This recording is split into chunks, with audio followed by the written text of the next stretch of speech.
With a rapidly evolving technological landscape and an increase in data value, organizations now more than ever depend on their leaders to guide them through uncharted territory.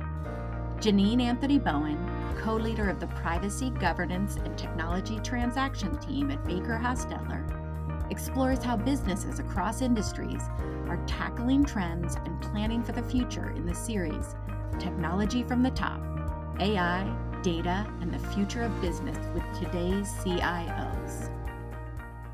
I'm Amy Kottman, and you're listening to Baker Hosts. Today's episode will feature an in-depth conversation with Janine Anthony Bowen. She's going to talk about the impact artificial intelligence has on energy consumption.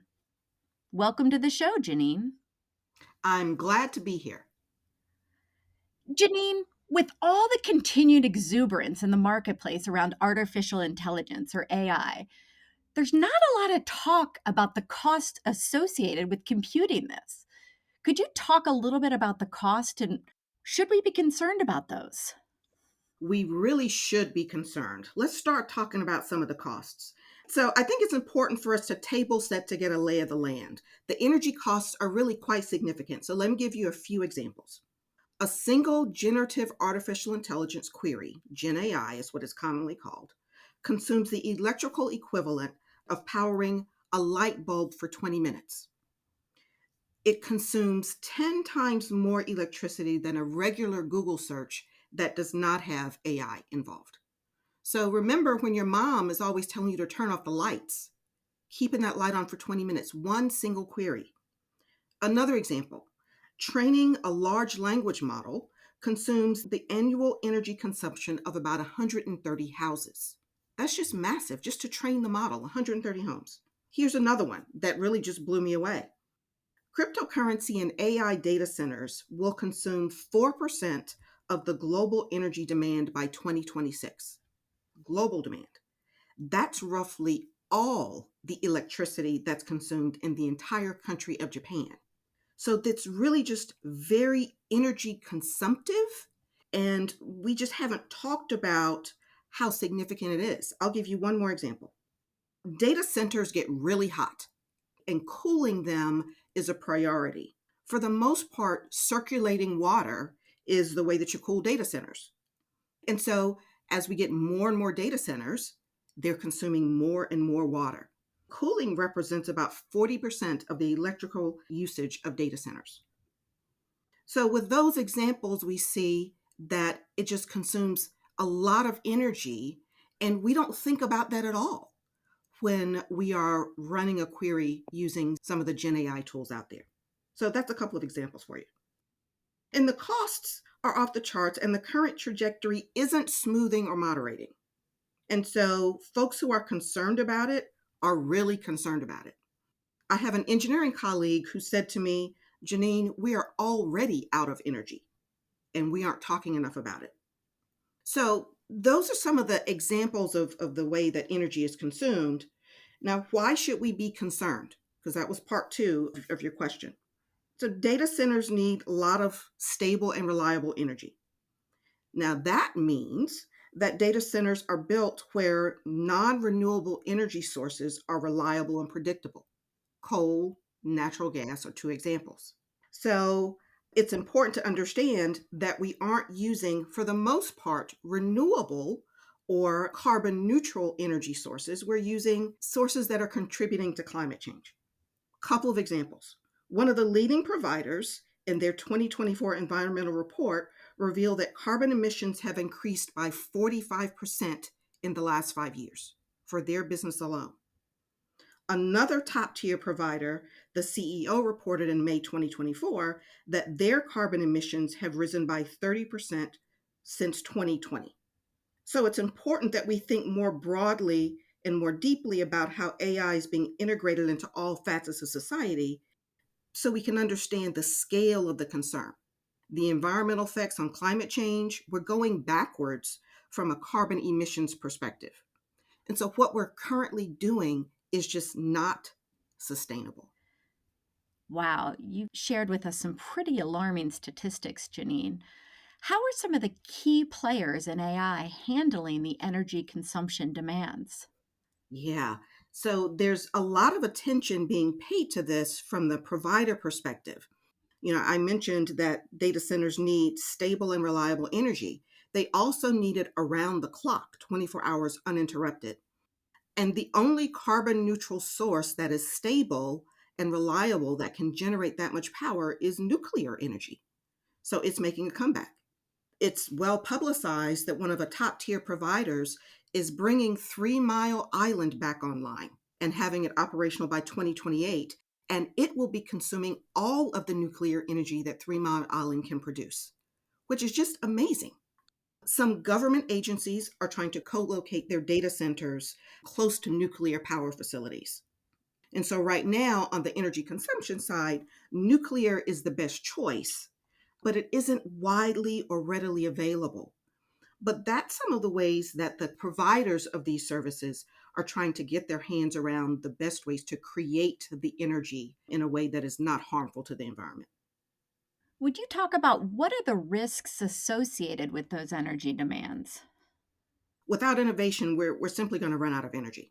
And so let me give you an example that will resonate with you. You know how it feels when your cell phone goes dead. That's what running out of energy look like. You can't get home because your nav doesn't work, and you can't even read a map, assuming you even have one in your car. And you can't call anyone because your phone is dead, but also because you don't know their phone number because it's in your phone, which is dead. So the notion of running out of energy really stops life from happening. And so our quality of life is directly tied to our ability to consume energy. And right now, AI is competing for energy resources that might be allocated in other areas. So right now, this is a case where it is pie, and the pie isn't growing as fast as the demand for the energy. And so at some point, we're going to have trade-offs unless we begin to get our arms around this a little bit better. Moreover, recently, consumer advocates are beginning to be concerned that the rapid growth of data centers are driving up electrical rates and negatively affecting residential customers and small business customers. So, just in the last month, as an example, the Georgia Public Service Commission passed some new rules around data center power usage that are designed to ensure that data centers bear the cost of their electricity consumption and acquisition. So there's a tension between big business and small business in this space that is also going to continue. And so those are some of the risks that we've got to figure out how to share energy, grow energy and share energy in a way that does not have a negative effect on our quality of life. Well, why don't manufacturers of AI technology simply work on developing more efficient technology? Well, the short answer is they have, but as they have designed more efficient hardware, it simply led to increased usage, not decreased usage. So even as AI has become more energy efficient, our answer is to simply use more AI. So that said, we've got plenty of research going on at the university level and the tech company level to try to solve some of these problems. So what are the couple of things that we see that they're working on? One area we can pay attention to. When training a large AI model, up to 90% of the energy is spent accessing memory, moving data in and out of memory repeatedly. Our computing systems were not designed for all this movement because processing and memory are in separate places on a chip. Researchers are looking at co-locating storage and processing together on chips to save energy by shortening the distance that data has to travel. There's also renewed interest in analog computing. As we move digital over the last 20, 30 years, we've been concerned more with ones and zeros than analog. The benefit of analog is you can have more than two states. And so there's the ability to put more data or more processing in the same unit, okay, in the same unit. So you get more bang for your buck, if you will. And interestingly, hardware engineers and software engineers used to be siloed. Okay, so hardware folks would go off and develop hardware, software folks would go off and develop software, and software would end up on hardware devices. But now they're beginning to collaborate more closely, resulting in hardware efficient software design that is also saving energy. So those are a couple things that we see happening from a research perspective. even as manufacturers continue to try to develop more efficient technology on the chip side. My final question is, what else should we be thinking about when it comes to AI and energy consumption?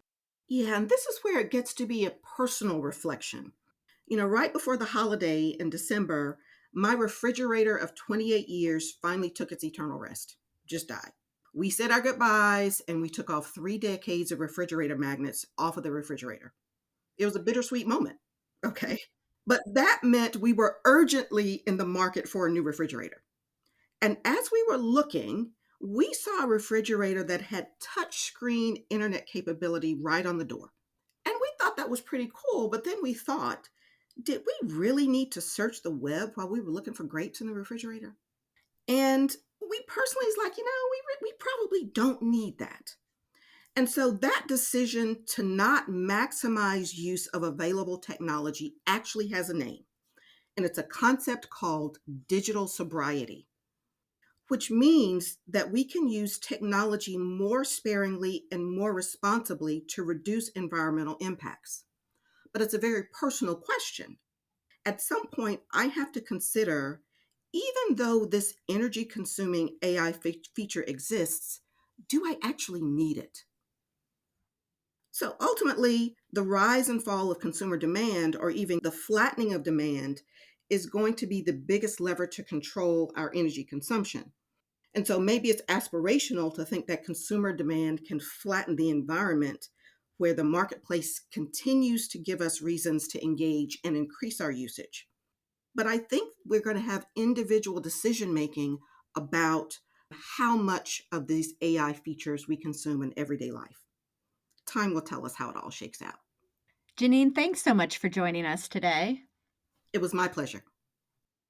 If you have any questions for Janine Anthony Bowen, her contact information is in the show notes. As always, thanks for listening to Baker Hosts. Comments heard on Baker Hosts are for informational purposes and should not be construed as legal advice regarding any specific facts or circumstances.